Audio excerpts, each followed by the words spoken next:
Bro, this whole Parlo situation is actually wild. Like, I don't even know where to start because this isn't some random drama post or clout chase.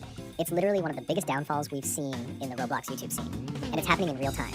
If you've been on Twitter, Discord, or anywhere near YouTube the past few days, you've probably already seen the chaos. The documents, the screenshots, the streams, the call-outs, the apologies, everything. It's messy, it's dark, and honestly, it's kind of hard to watch. Because this isn't just about some dumb beef. This is about a dude who spent years building up trust, building a community, and then threw it all away in the most self-destructive way possible. So let's rewind for a second. The video we're talking about today isn't just a news update. It's coming from one of Parlo's closest friends, someone who's known for almost 3 years, and he's basically saying, yeah, I'm done. Done. Yeah, I'm cutting him off for good. When someone that close to you publicly says they're done with you, that's not a light decision. That means something really went down behind the scenes. Apparently, everything started on November 9th. That's when 2 Google Docs dropped, one from Parlo and one from this dude named Internet Adjacent, also known as Wolfgang. Both of these documents were like digital bombshells. They went deep into what happened between them, personally and privately, and when I say deep, I mean like way too detailed for the internet. Like, bro, this isn't Wattpad. These documents were describing stuff that should have never, ever been made public. And the craziest part, Parlo wanted his friend, the guy in the video, to make a defense video for him. But once he actually read through the docs, he said, nah, I can't defend this. He literally said, reading those 75 pages made him feel disgusted. Like, imagine finding out your close friend not only messed up, but decided to share the entire mess with the world like it was a YouTube thumbnail moment. It's not just bad PR, it's full-on self-destruction. Now here's where it gets real sketchy. A few months before this whole thing blew up, Parlo launched a GoFundMe. He told everyone he needed money for legal fees, food, and rent.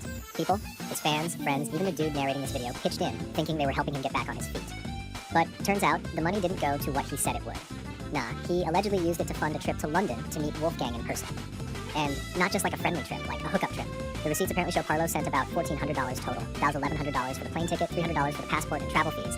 And this is while people thought they were helping him stay afloat. Fans were literally donating thinking, yo, he's struggling. Meanwhile, he's out here booking tickets and buying tech. The dude hadn't even paid his editors in months, but still found a way to buy a $20,100 gaming laptop and a new phone worth around $700. Like, bro, priorities where? You can't be crying broke on stream and then flexing a new setup on Twitter.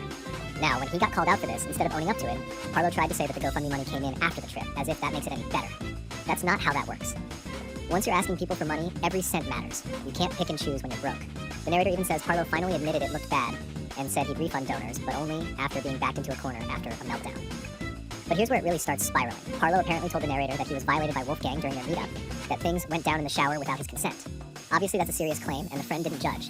He believed Parlo at first. But after reading the DMs and screenshots that Parlo himself included in his document, the story fell apart. Those messages didn't sound like someone being forced. They sounded like 2 people flirting, planning, and being messy. And when you see the kind of stuff Parlo actually wrote in that doc, it's disturbing. He described everything, like step by step, even including details about objects, toys, and other explicit stuff. And remember, his audience? Mostly minors. That's not transparency, that's recklessness. The friend straight up said it's one of the most degenerate things he's ever seen posted online. It wasn't made for police or legal reasons, it was made to be seen, like he wanted attention. And that's the scariest part, because it shows how disconnected from reality Parlo's got. Within 48 hours, that document had 80,000 views. Imagine knowing your audience is filled with kids and still hitting post on something that graphic. And it doesn't stop there. There's another section in the doc where Parlo brings up someone named Yexalo, aka Avalon, who had just turned 18. Parlo literally included this person's birthday, showing that Wolfgang started sending inappropriate stuff like 2 days after they turned 18. But here's the twist. Parlo was in that same group chat when all of this was happening. He saw it all, said nothing, did nothing. Then, months later, used it in his document to make himself look better. That's not calling someone out. That's just hypocrisy. You don't get to sit back, watch something sketchy happen, and only care once it makes you look less bad. At that point, the narrator finally snapped and confronted him privately. He was like, bro, what were you thinking? Why did you make this public? But instead of reflecting or apologizing, Parlo got defensive. He started shouting in calls, calling his friends stupid and slow, and saying, nobody understands me, and I'm the biggest victim here. He literally compared himself to people who had nothing to do with it. He couldn't handle being told he messed up. Later that night, Parlo went live again on another streamer's broadcast and doubled down. He read his entire 75-page document on stream, like word for word, including all the gross parts, like it was normal. And when chat started bringing up the GoFundMe again, he fell apart because there's just no defending that. That stream was the final straw. That's when his friend, the narrator, decided to permanently cut ties. He said Parlo isn't the same person he used to be. Back in 2022 and early 2023, he cared about his content, his community, his reputation. But now, he's just burning bridges left and right. He refuses to take accountability, lashes out at anyone who questions him, and keeps dragging everyone around him down with him. And honestly, you can see it. You can see it in how he talks, how he posts, how he spirals online. It's like watching someone implode live. The narrator even mentioned that Parlo once ran a full-on slander campaign against him back in 2023, accusing him of streaming illegal content. It was proven false, but he still forgave him because he thought Parlo could change. He even gave him work, let him use his channel, helped him organize files, defended him publicly. And this is how Parlo repaid that, by dragging him into the most disgusting drama on the internet. That's not bad luck, that's self-destruction. At the end of the video, you can tell the friend is heartbroken. Like, genuinely. He says he doesn't hate Parlo, he just can't support him anymore. He even says Parlo told him privately that he believes he's mentally incapable of making decisions for himself. And that's when the friend said what everyone's been thinking. Parlo needs to get off the internet. Not just for a week, not just a mental health break. He needs to leave indefinitely. Because right now, every time he posts, he's making things worse for himself and everyone around him. And that's really what this whole thing boils down to. Accountability. The internet loves a redemption arc, but you can't have one without responsibility. You can't keep playing victim while doing the exact things that hurt other people. You can't beg your fans for money, misuse it, write explicit stuff for minors, and then cry about being misunderstood. That's not cancel culture, that's consequences. And the wild thing is, Parlo used to be one of the biggest commentary names in the Roblox space.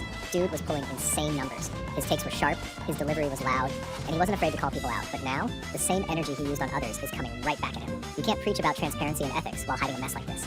It's poetic, in a really sad way.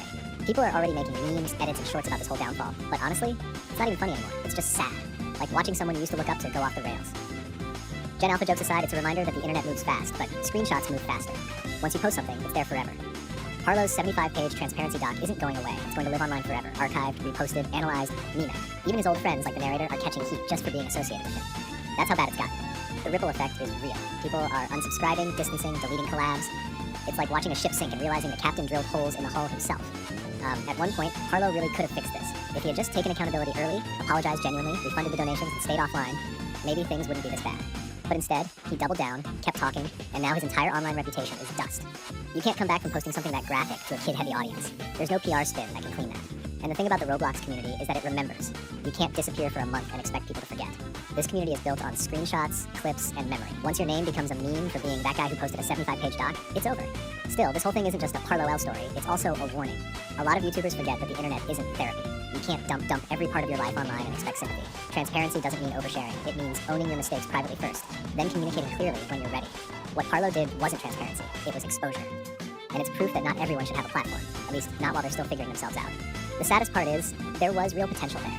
Parlo had the audience, the drive, the editing, the style. He had everything to be one of the biggest Roblox creators of this generation.